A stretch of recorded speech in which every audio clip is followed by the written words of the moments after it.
No nii, Valdo, täna poolfinaal Graamo vastu, vähem kui 48 tundi on praeguseks hetkeks viimasest mängust. Kuidas sa arvad, et poisid ise valmis on õhtuseks? Poisid on kindlasti valmis, et see on ju iga mängija kindlasti nii-öelda hooaja parim osa, kus sa saad kohamängudes mängida. Et poisid on valmis, motiveeritud. Ma usun, et nad teavad, et me oleme head tööd teinud terve see hooaeg, näinud vaeva ja nüüd tuleb nautimise all ma pean silmas pingutada ja anda endast maksimum, et võit kätte saada. Viimane mäng oli Graamo vastu Eesti-Läti liigas, tuli 21 punkti kaotust.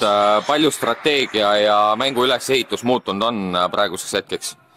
Meil on hoopis teine võistkond, me mängisime seal ainult oma noortega, minu mäletamist mööda oli Kovaljov ka siis haige. Nüüd on Taidus juures ja see annab meile kindlasti veel parema lähtepositsiooni.